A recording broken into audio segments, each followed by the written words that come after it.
Hi, I'm Lieutenant Colonel Jim Martin from the Combat Studies Institute, and we're here today to talk about Lesson 5 in the non-resident course, the American Military Experience 1815 to 1862. Here with me today to go through this session is Dr. Chris Gable from the Combat Studies Institute and Lieutenant Colonel Jeff Shadman. What we're going to do today is deal with the lesson as you're going to teach it, and try to deal with some ways that we approach this particular lesson. The first area I want to deal with is the Mexican-American War and its role in this time period. Chris, how do you approach the Mexican-American War when you teach this class? Well, a good thing to bear in mind is the lead-in that you can get from the Napoleonic Wars when you look at this conflict, because that was very much the inspiration in terms of commanders' vision of themselves on the battlefield.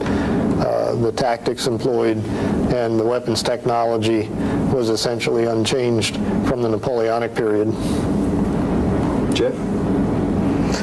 When I approach it, I try and approach it from a point of view of the personalities involved, leadership, what lessons you're going to learn, how you're going to try and solve problems. In the case of the United States, you're strategically on the offensive against what appears to be a superior foe, and how do you plan for that and how do you react to it? Yeah, I personally like to deal with this in pointing out what it isn't. Many of my students say, well, that was a training ground for the American Civil War. Well, while it was a leadership training ground, particularly for the junior officers, the R.E. Lees and the Grants, that people who would be leaders later on, it certainly wasn't an image of what would be the American Civil War. What were the size of the formations we were dealing with in the Mexican-American War? 8,000, 9,000 for each of those armies? And we dealt with much, much larger armies when we get to the American Civil War. So while, yeah, there are some things that you can take from the Mexican-American War and move it all over into the American Civil War, you also see what the gap was between 1848 and 1861 and how possibly unprepared people could be by 1861 to lead armies of 35 or 40,000 when we'd never seen that in their military experience. All right, so I think you can approach that not only what the war was, but what the war wasn't. Well, it certainly set up the expectations of a lot of people involved, and as you indicate, not very realistically. Mexican War, you're looking at a small, rather highly professional army. The technology obviously is going to change. There's a lot of things that a commander might expect that he knows about war in 1861 that's changed on him. What about casualties, Jeff? Do you think there's any? I mean, we see huge casualties by the time we hit the American Civil War, and we'll talk about how technology impacts on that. Do you think maybe that commanders expected casualties in the American Civil War at first to run like they did in the Mexican-American War? Relatively low. I think they expected that, but when you compare it to the Mexican-American War, I'm not sure the casualties are really that low. I think on a number of troops you had involved, they're actually relatively high, especially when you factor in disease and the potential for non-battle casualties. So I think they're fully prepared to have relatively large casualties on a per unit basis, although not the mass numbers that actually occurred.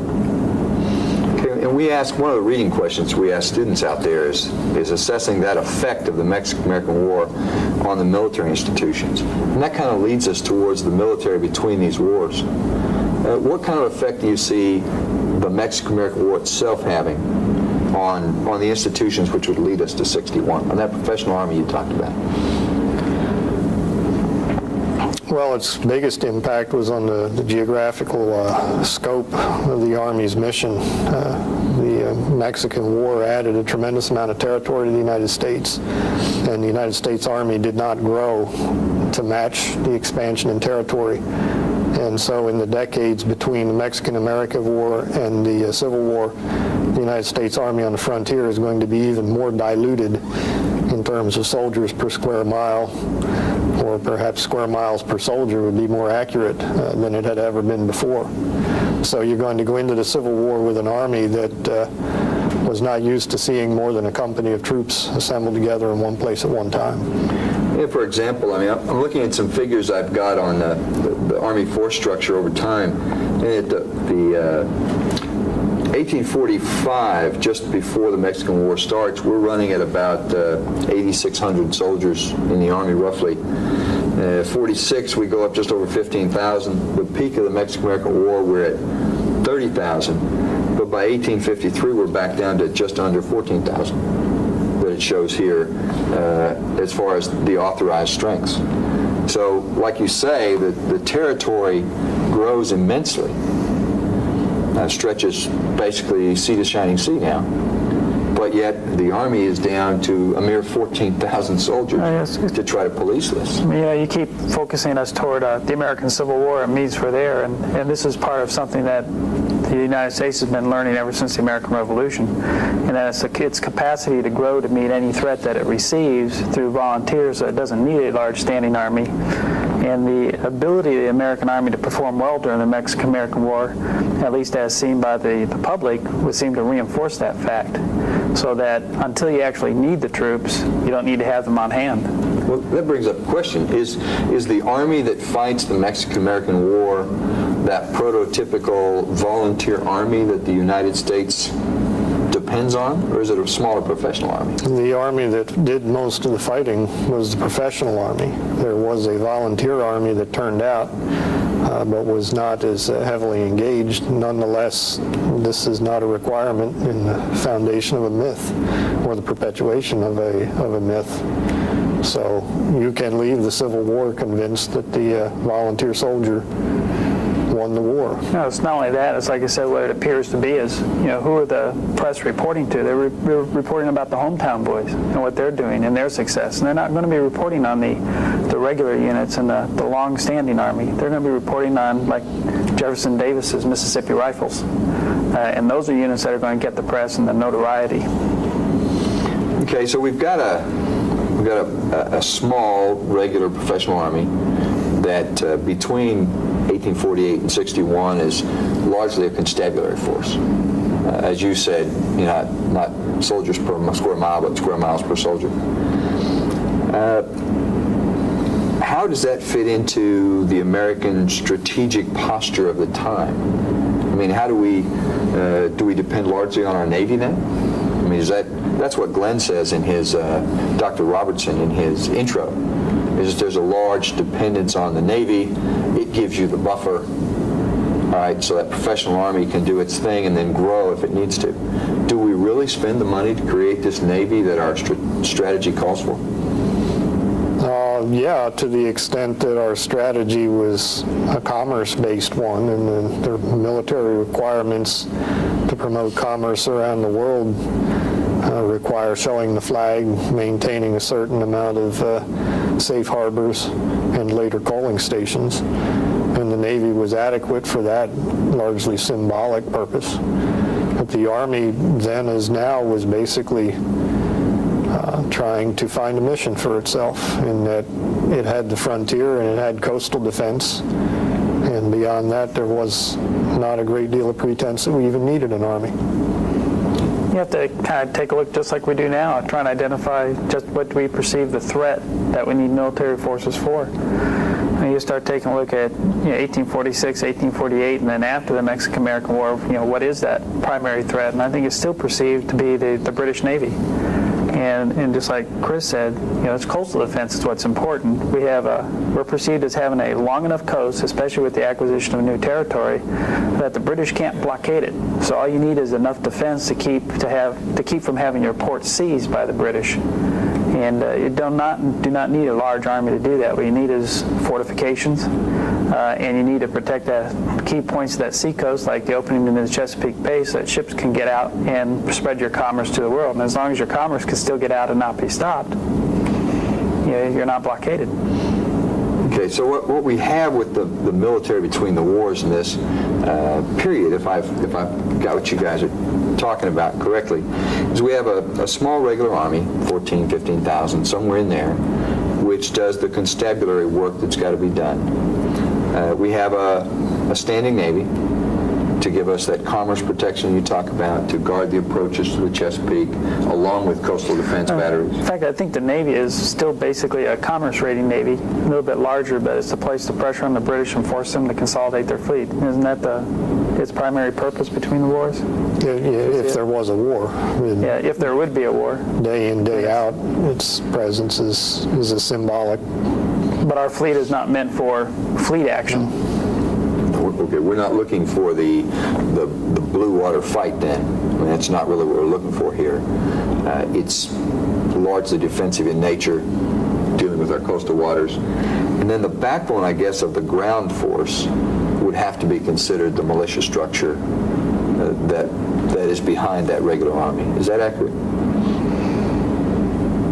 Well, certainly in case of any significant threat to the nation it would be, but the militia as such has become a pretty ghostly presence, that it doesn't have much in the way of a real physical body behind it for most of the period that we're looking at here. So it's not like our National Guard today, where we have an organized entity out there. By and large, you had organized units that did turn out and drill, but they were as much ceremonial and social as anything, and there was really not that much in the way of a true implementation of the militia laws, which were still on the book. As I recall, there was only one state that actually maintained up-to-date militia rolls, and I think it was Delaware.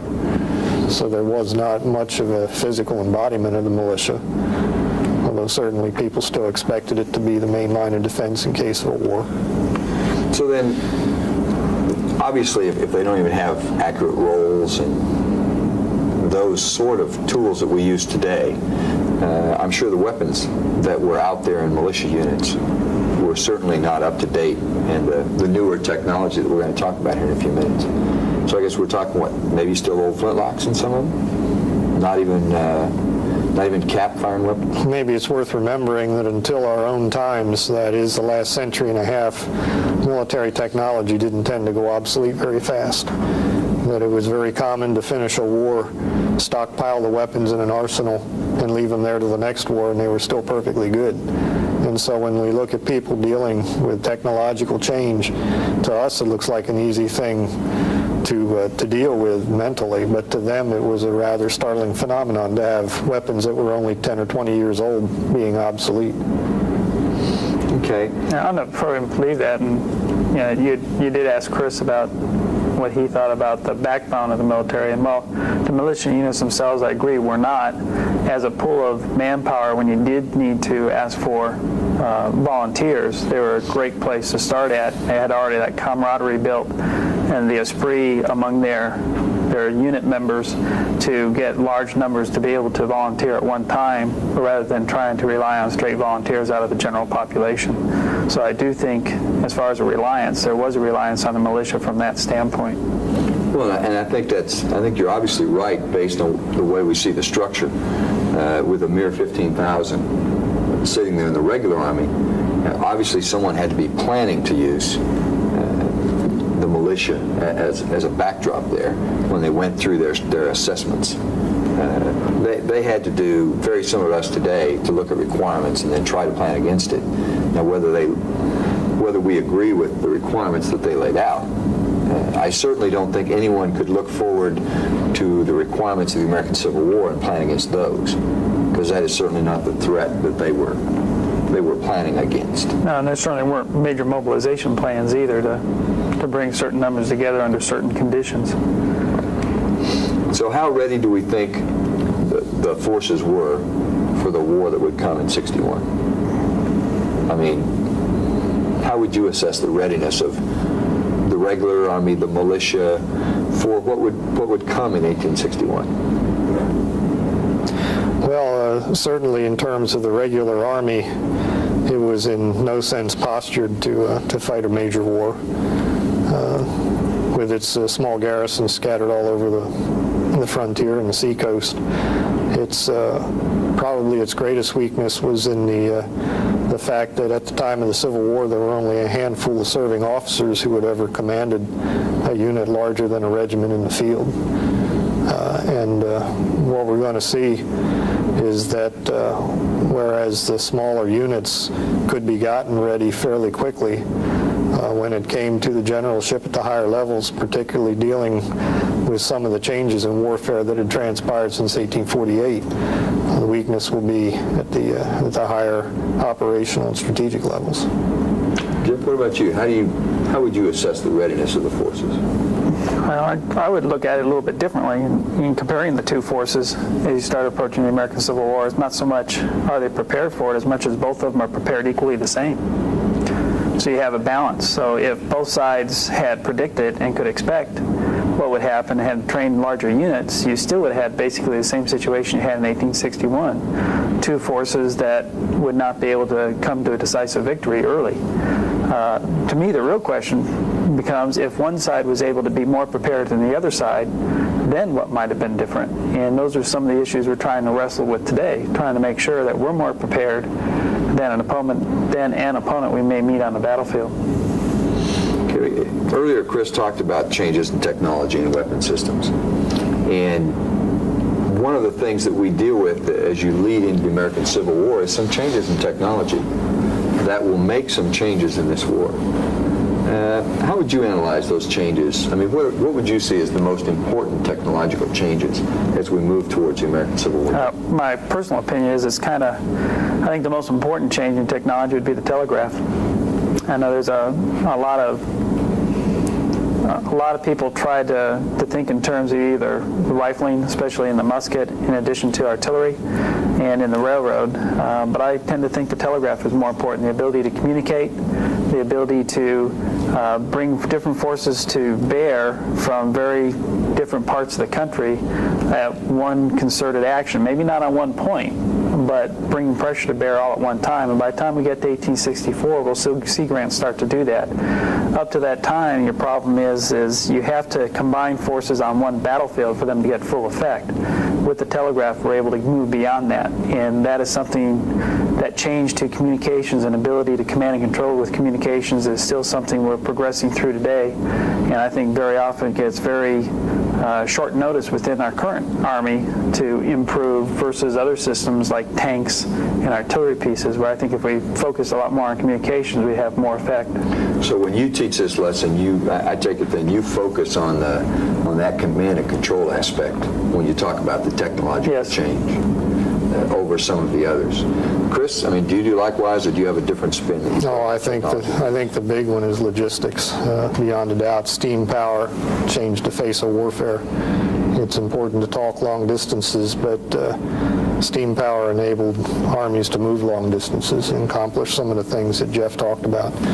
And it's really a quantum change to go from an army wagon that can carry 1 ton to a steamboat that can carry 500, or a railroad train that can carry 100 or 200 tons.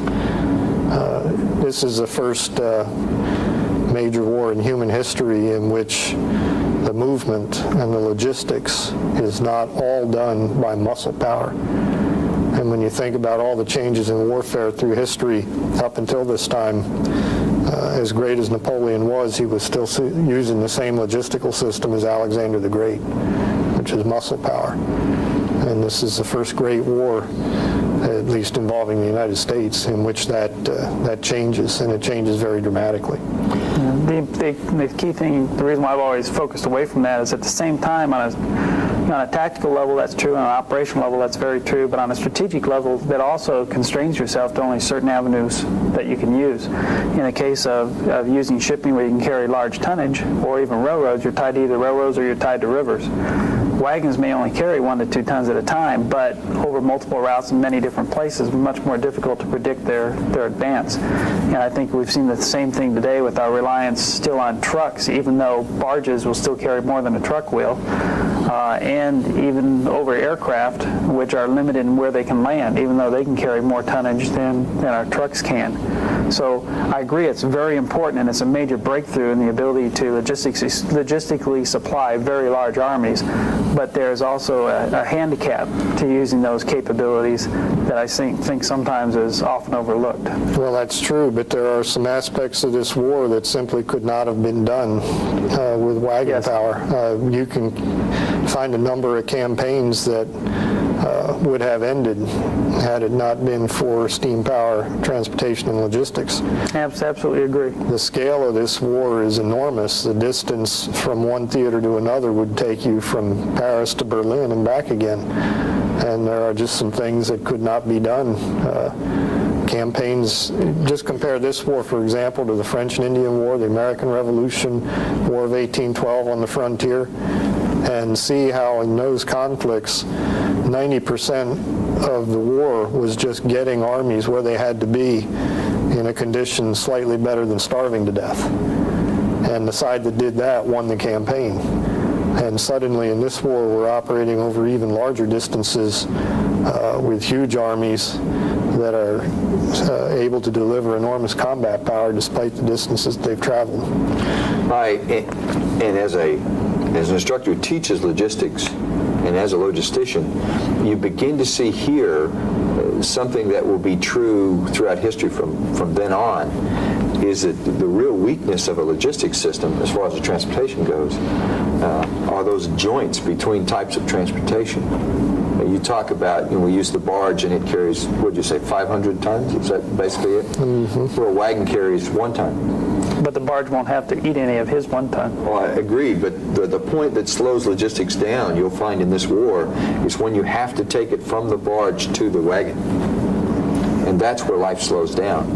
And we'll see that as we go right on through the wars that will follow, right through World War II and all the way into Desert Storm. You see that as a problem. Probably the best example would be von Moltke and the Franco-Prussian War, when he gets to the frontier and all of a sudden it's a different gauge and he's got to start unloading. And he just doesn't have the wagons to keep up with what the train will haul. So you create a whole new set of logistical problems also for the logistician with that mass amount of equipment that we can haul on those trains. Well, that gets back to a point Jeff raised earlier and the constraints that are involved. You draw big arrows on the map for the Civil War campaigns, and the great majority of them follow rail lines or rivers or both.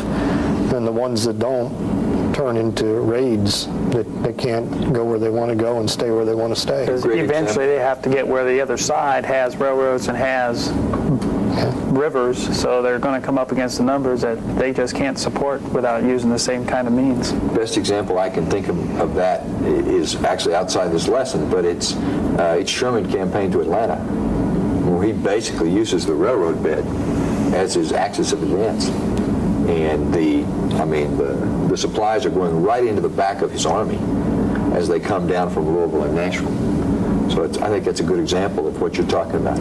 It's interesting, we talked about this, and most people, I think, would make a jump out of asking the same question about what changes in technology and would have jumped on a rifled musket. And yet, our discussion, we've completely gone away from that, as if none of us have considered that as being that as important as telegraph or logistics. Well, I think that it makes changes at the tactical level, where what you guys have talked about is largely, there are some tactical changes, but there's a large piece there that's operational and strategic.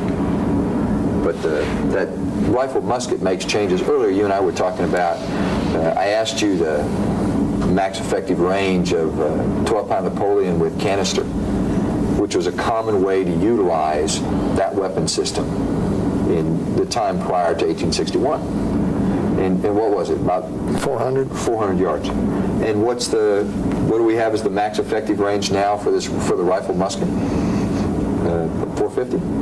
480? Somewhere in there? 1,000? 1,000 maybe? So we begin to see the difference here where, when we hit First Bull Run in a few minutes, when we're on Henry House Hill, and they crank up a battery out in front of the Union forces, as they would in the normal tactical flow, to start firing canister into the Confederate forces, what happens to those 2 batteries? The people who man them cease to exist because of the ability of a rifle musket to take them out, which couldn't have happened earlier. I think that's a good way to approach it. The easy way to think of the rifle musket is that it's suddenly mowing down soldiers in huge numbers and rendering certain tactics impossible just because of the carnage involved. But I think it's important to remember that most of Frederick the Great's frontal attacks failed. This is an incremental change, and what it's going to do is subtly alter the balance among the combat arms. Artillery can no longer stand in front of the infantry range and deliver canister with impunity. It's going to deepen the killing zone that a cavalry charge has to go through by a factor of 4. And so it's not going to irrevocably change the face of the battlefield, but what it does is it subtly changes the balance of what works and what doesn't. It changes the percentages. It changes the batting average, so to speak, of a specific tactic in a specific situation. And I think that's where this particular technological change comes in. But even with the improvements in rifling, you still had to fire, on the average, 150 rounds to wound one enemy soldier in this war. And so it's not as if everybody's dying from musket shots all of a sudden. Well, and I think the fact is, if my reading's correct, is that the average infantry soldier in one of these battles didn't fire 50, 60, 70 rounds. I mean, if they got off 8 or 9 or 10 rounds, that would fall more into the realm of reality. Looking at it from a logistician, I mean, we're still 50 or 60 years from a point in time where an infantry soldier can't carry enough with him, basic load of bullets, to keep him through a very extended period of time. Nothing like what we have today, where, you know, machine guns run out of ammo and you've got to have ammo bearers to continue to get it for them. That's not the kind of volume we're dealing with here. We're dealing with maybe 40, 50, 60,000 men, each firing 8 or 10 rounds, rather than hundreds of rounds per man. So there's a, as you say, it's an incremental change. What about later in the war? We'll go to breech loaders, not in the same kind of quantity as the muzzle loaders early, but do you see that making much of a difference? No. So all the hoopla about repeating rifles. The problem perceived then with repeating rifles, first of all, you're talking two different things now between repeaters and breech loaders, which are not necessarily the same thing. But in the case of both those weapons, you're talking a much more sophisticated piece of ammunition that has to be manufactured in great numbers. And if you tried to outfit a whole army with those types of weapons, the logistics system just couldn't keep up with that type of manufacture and distribution as perceived by the people making decisions on whether to use those kinds of weapons or not.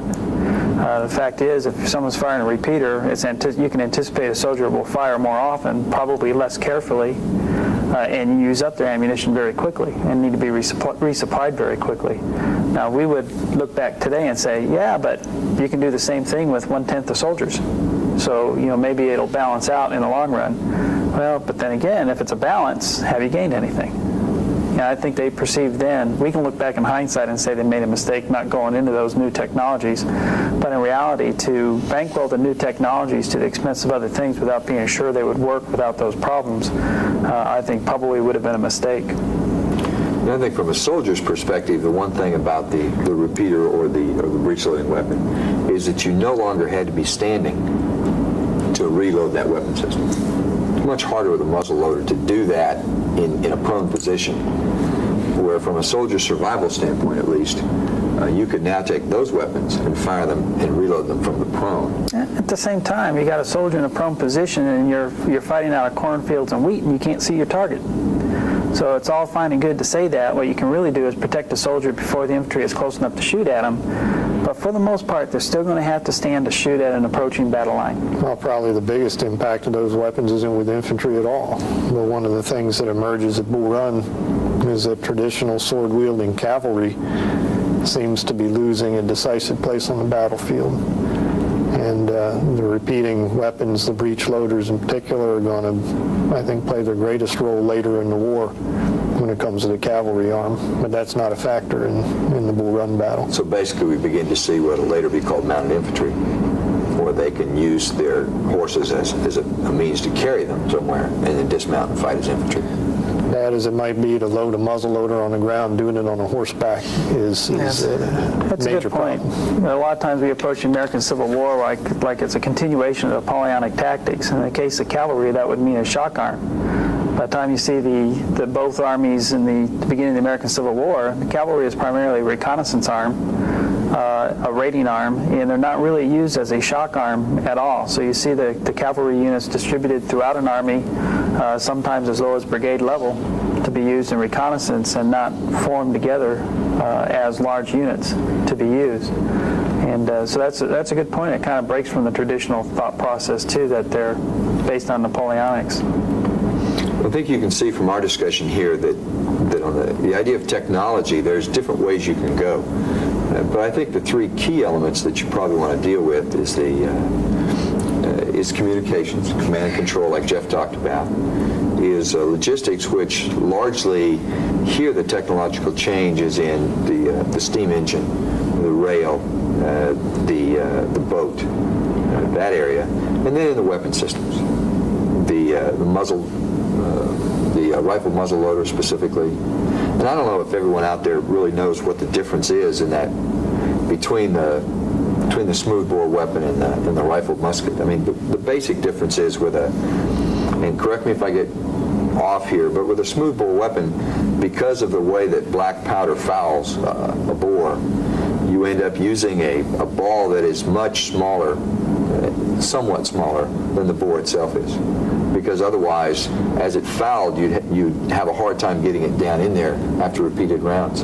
So really, this thing is being fired. There are no grooves in that barrel. It's smoothbore.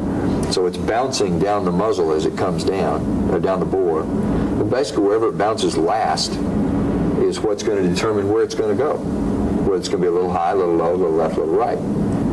Where with the invention of the Minet ball, which will expand to fit those grooves, it lands in grooves in the rifled musket, you now have some ballistic stability when that round comes out the barrel. Much like, what we're more used to today. And that gives you that greater range with accuracy than you've got before. Also has to be a little smaller because you're still dealing with black powder, so it'll still foul the bore. But now the back of it will expand with those gases, grab the lands and grooves, and down it'll go. So that's really is that an accurate discussion of the basics between those two?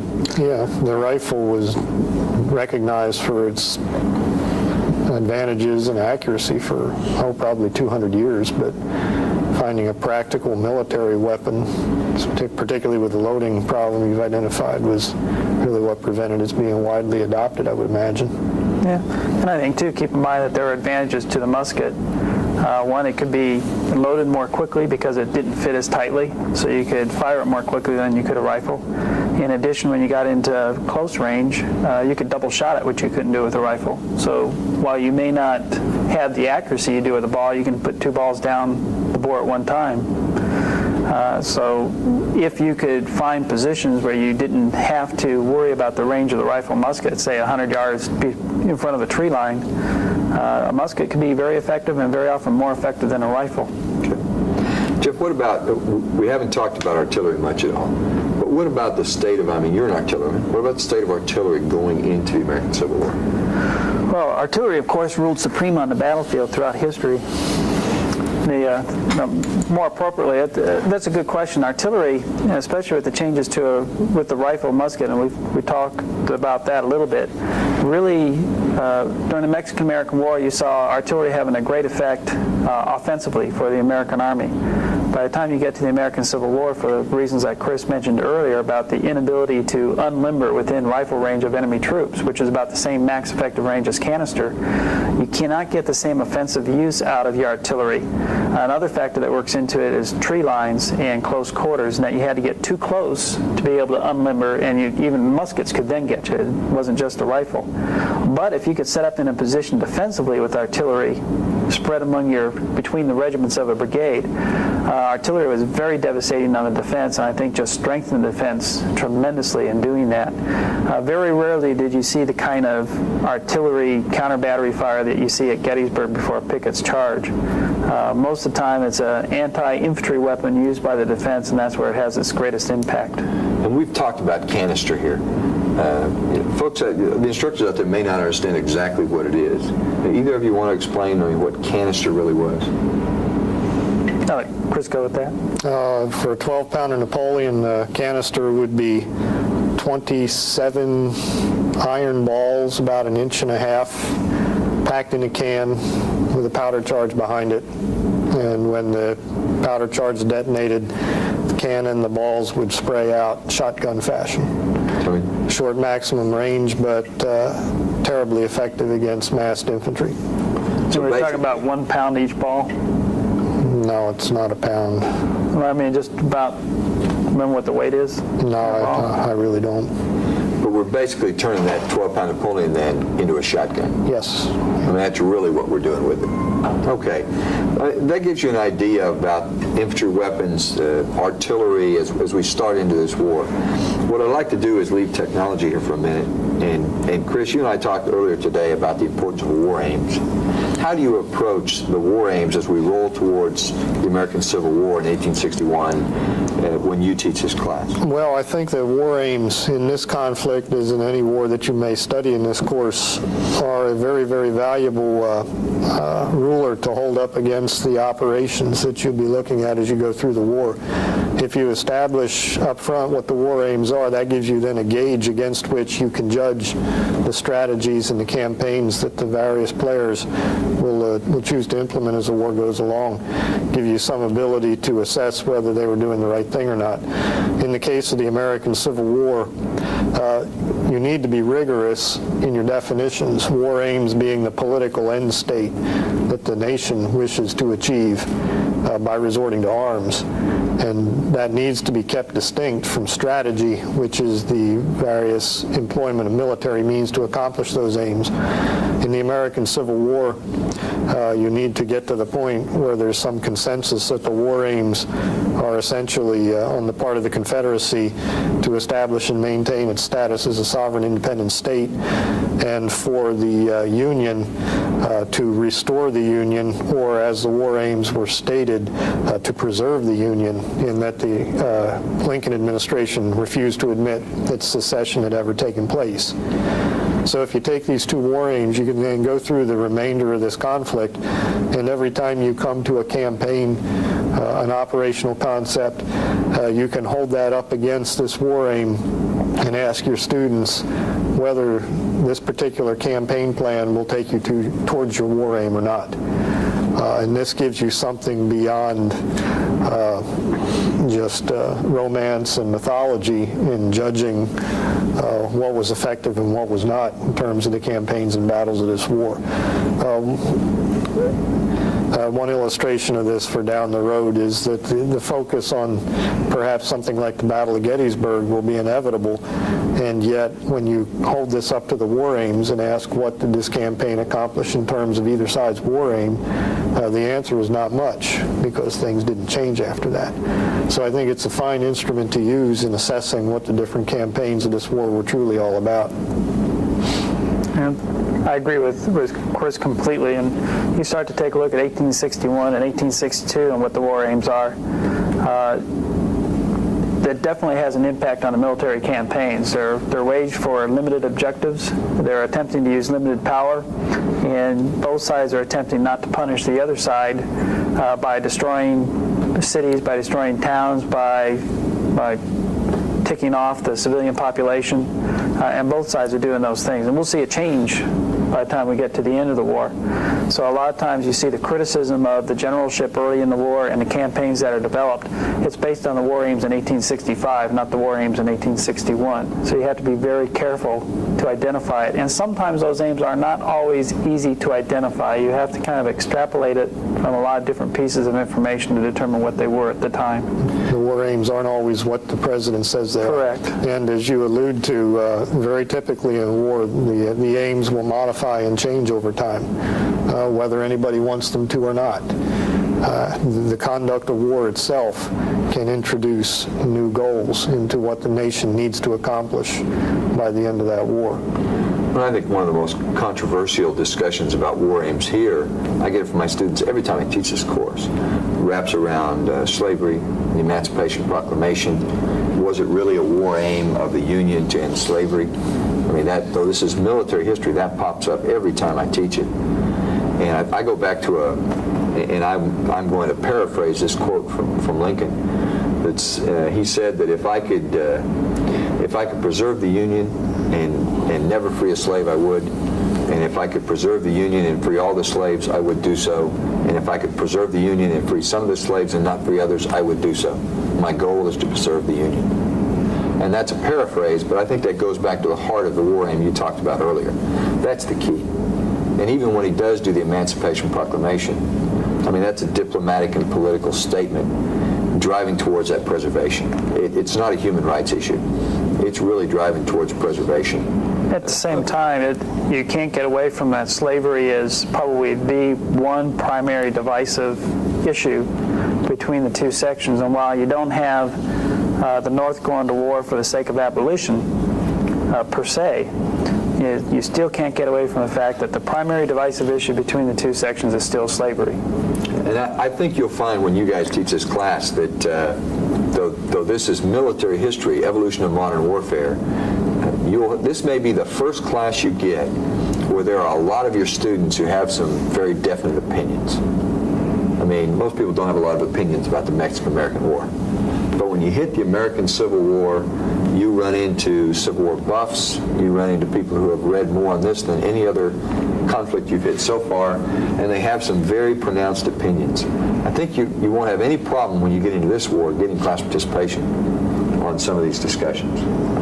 As you hit First Bull Run and you hit the technology piece here and then move on to the next lessons that deal with the American Civil War. And really from here on out, I find in my classes that I get more and more participation as we leave the American Civil War because people study this war and then you move towards the 20th century where people are much more familiar with, really with what's going on. Your problem does change, though, in that you have a few people that will know a lot. Sometimes, though, it's actually pretty limited, and those that still don't know any more than they did about the Mexican-American War, and they apply that same level of knowledge to the American Civil War. And while you may have more participation, the participation will really be key to a few individuals, and the challenge becomes how do you get the other people into it. And one way to try and do that is when people offer their opinion, and it's an informed opinion based on their readings, is even if you believe and you support their same opinion, just come across with something that's different and challenge them. And that'll help encourage those others to challenge them as well, even though they may not have the same background knowledge. Okay. Anything else on war aims from either? It's one of those things that's not treated a lot in Glenn's intro, but it's something that we're agreed that you need to lay a foundation here to help you as you move along in later lessons. Well, I do it in every lesson where we deal with the war, because unless you establish what the war aims are, you have no grounds upon which to evaluate strategy and campaign planning. You use it regularly as an analytical tool then. Yeah. You give them an azimuth, and then you can check how well people do against that azimuth. Indeed. Basically. And also look at how war aims change during a conflict, especially the longer it goes. So, just before we go on to the case study of First Bull Run and talk about it and the article that Glenn's got out there, I have something that I normally do with my students that I call the balance sheet, and try to lay out for these two forces, what their relative strengths and weaknesses were. And there's a lot of ways to do it. I probably go into more detail than I should, but what you might want to do is lay out some of the differences, such as population difference between the two sides. A rather mundane topic, but it allows you, if you only have a very small population, you can only mobilize a certain portion of that population. Because you still have to feed people. Someone still has to farm. And depending on which source you deal with, I've seen in a lot of different numbers. I use these, and the North had roughly 22 million, population of 22 million at the coming of the war, where the South was running somewhere just under 10 of usable manpower. And I think that lays out... Well, that's total population, white and black. Right. Slave and free combined. So it lays out some of the initial problems that the South's got in trying to match the North in this particular war. You talk about how they have equal problems earlier, but the big advantage for the North is that they have far more to start with. It's like a basketball team that's got 5 and one that's got 10. And there's some issues of tiredness there and just being able to throw a lot of numbers at people. So they start in a bit of a hole there, the Confederacy does, when they start into this. Some of the other things I like to talk about are the miles of railroads.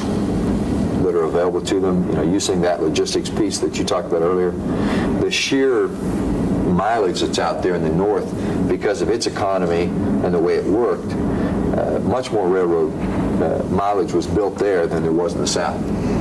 The agriculture economy of the south didn't dwell on industry, therefore didn't have near as much rail. Some of those sort of things,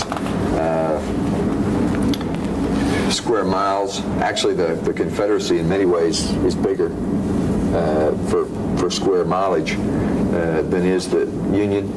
And then I look at a couple other things. I go into horses and mules, which again, though we've got steam, you've still got to take things by wagon to most armies. And the Union will have a tremendous advantage in horses. I think part of that is keeping Missouri and Kentucky nominally on the Union side in the war. Those are two, places that you can get considerable horseflesh.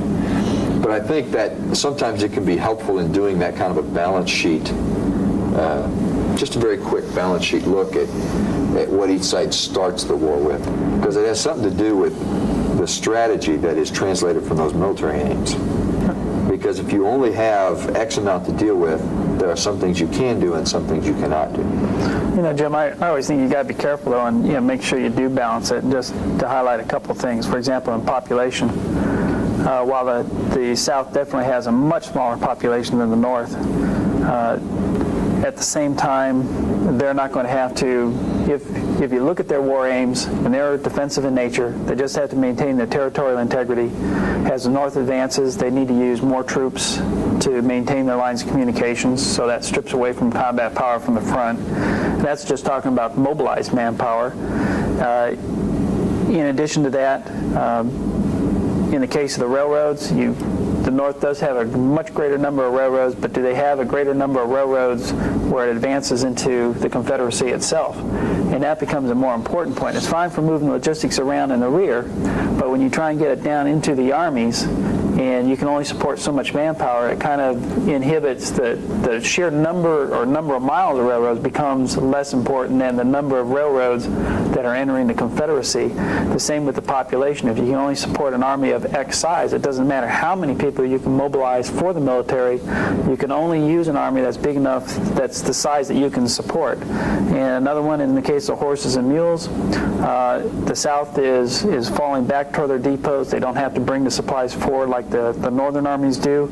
At the same time, they're using the slave population to farm and grow things, whereas a lot of the horses and mules are being used on farms in the north and otherwise aren't available. So while it would look, the balance sheet looks kind of uneven, and very often that's used to support the Southern military does so much better, because look at how far down they start to begin with.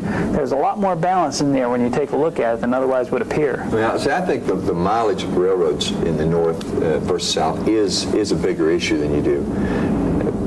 These rails normally run, they don't run north into south because that wasn't the trade route. They run from the east into the old Northwest, into Iowa, Ohio, that area, which allows the North to move considerable forces back and forth between the theaters if they wish to. Now then, the nice thing for them is that the rivers strike deep into the South while the rail doesn't go there. Many of the rivers, when you get over into the Western Theater, go from the north and flow south. Yeah. And so, what I think those rails give you is the ability to move equipment, manpower, supplies laterally between the theaters. Well, you then do have the problem, and very few rail lines, the L&O, Louisville, Nashville. No, I admit there's a definite advantage. I just want to, you've got to take a look at it and recognize maybe the advantage isn't as great as just looking at the mileage would indicate. I just like to use this balance sheet piece to give a context. Okay, it doesn't explain the war by any means. What it does is lay out a context for my students that shows, maybe it dictates some of why the South strategy is set up the way it is. Is the South strategy dictated by what they want to do, or is it dictated by what they can do?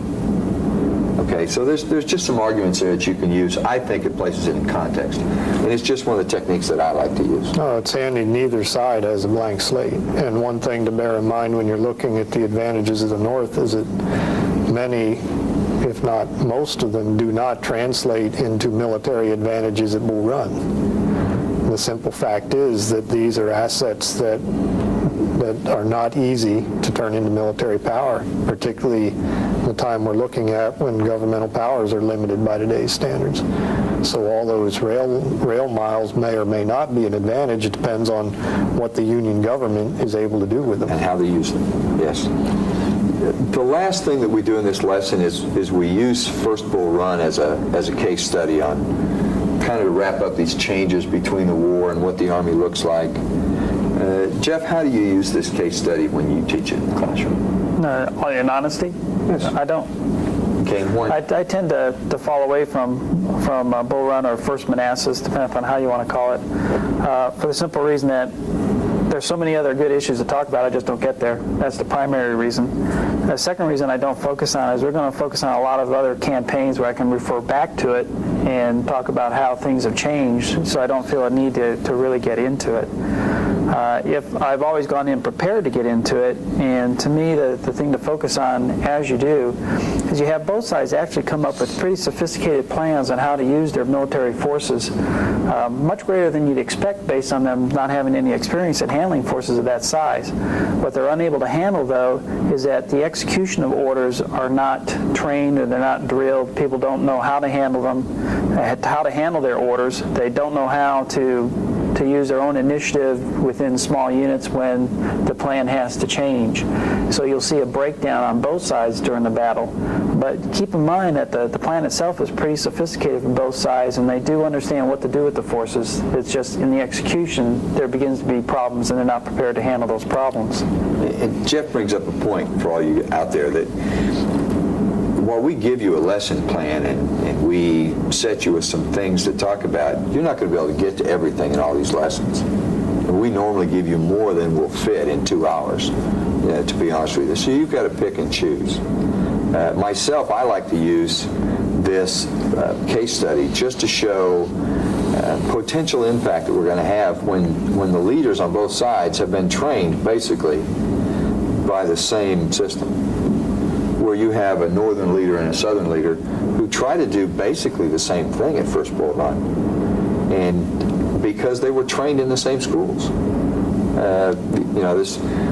The long discussion about the impact of West Point here, to me, one of the things that's always interesting is what we've got two armies whose leaders were trained the same way, and so they often do things very similar, and they're able to read each other pretty well. Chris, how do you use it? Well, it illustrates so many of the things that we've touched upon. You can simply pull pieces and parts out of this campaign, as we've been doing as we've gone through our discussion here this afternoon, to illustrate tactics, technology, logistics. Many of the things play out here, including one might inquire as to what this does in terms of the war aims of the participants. Does this campaign make a great deal of sense? Would the capture of Richmond have ended the rebellion? Would the capture of Richmond, which has only been the capital of the Confederacy for a matter of a couple months, have caused the Confederates to throw their hands up and say, oh, that's too much, we quit? And I think it begins to introduce some thoughts about how bitterly and stubbornly this conflict is going to be played out, because we're in a theater. This is simply the first of many, essentially, stalemates that we're going to run into in this theater. They're going to continue for 3 more years. One of the other things I like to point out in this class and when I teach my Civil War class is that both sides approach this believing that this will be a one-battle war. And we're looking for a decisive victory here, and the other will go away, basically. There's even the story that you got in the Civil War PBS type series, the guys doing the picnics up on the hillside, because war is a gala to go and watch. But both sides' leaders will get a quick education into the violence and difficulty of this war, with the victory that the South will win, but not a clear, decisive victory by any means, and both sides being bloodied much more than they expected to be bloodied. I think it leaves an imprint then on the leadership, makes them think a little about those war aims, because all of a sudden this isn't going to be the easy, decisive, we'll whip them and on we'll go. I think they start to get that feeling for just how difficult this war may be with this first battle, serious battle of the war. That's where they do fall into that Napoleonic concept of win the decisive battle, you win the war. And that's just not going to happen. Okay, as we close, any parting comments from you two on teaching this lesson, on anything we haven't touched on here? Yeah, there's two thoughts, not just for this lesson, but I think they're particularly prominent when you're looking at the Civil War. Number one, the people who lived this did not have a crystal ball, and they didn't know it was going to be a 4-year conflict. Had they known that, undoubtedly they would have done things differently in 1861. And number two, none of them, as far as I know, ever got up and one morning and decided to do something profoundly stupid. A lot of Civil War historiography focuses on the Chump of the Month Club and how dumb could this guy be. Whereas I think there's a lot more to be learned from history in general and from the Civil War in particular if you approach it with a philosophy that the individuals involved were doing what they thought was the best thing based upon the information they had and the context they found themselves in. And for my part, that goes back to something that I normally tell my students in the very first day. And that's when you study history, you can only hold historical actors responsible for what they could have known. I mean, the vast knowledge that we have since then of what happened and, well, they should have realized this. You can only hold them responsible for something that they could have known at the time. That, like you said, they don't have a crystal ball, and they can't see into the future. So you have to be careful when you evaluate them to not impose ideas on them that they could not have had. But you're real smart because you're 100 years later, and you have so much more to look back on. Anything, any closing thoughts here, Jeff? But to return to where I started is a look at generalship. You're looking in the Mexican-American War. We have our junior officers that are fighting that war have come out of West Point, and they're trained to be military professionals, but their senior commanders are not. You know, Scott, Taylor, these are guys that have come up before West Point, and they're in charge. So you have, as you take a look at the Mexican-American War, take a look at the differences between your senior leaders and your junior leaders. Then try and ask yourself, what do those junior leaders learn from the Mexican-American War, and how are they going to apply those lessons in the American Civil War? And part of that is they've been successful in that Mexican-American War, so they're going to try and use those as positive lessons and stick to them. In the case of the South, you're probably going to find they're going to stick to those lessons much longer than the North will, and largely because at the beginning of the war they're still successful with those tactics, or at least they perceive it as so, whereas the North will change and adjust. And it's kind of interesting to watch that interplay. And just to also reinforce what Chris said when he talked about stump the chump, it's real easy to criticize some of the generals, especially early in the war. An example would be General McClellan. He's criticized very often, but he was a very effective general. He had some major flaws, but some of his ideas were really good in how to prosecute the war and may have been successful. However, it also would have been led to a protracted war probably, as opposed to a very quick, short war, which is what Lincoln was after at the time. And in closing here, I think that the one comment I'd leave you with as we close out is that don't feel compelled to use everything that you've read, everything you've heard in here in the conduct of your lesson. All of us walk into a classroom prepared to teach all of these things, but we go where the class takes us, largely. If your students get interested in something, we let them talk, generally. Yes. So don't feel compelled to get through all of this. It's not a check the block effort. It's looking at those things which are which you can use to make your students think, because that's really what we're here for. It's not teach them what to think, but it's teach them how to think, and use those things that you can really pull out of them.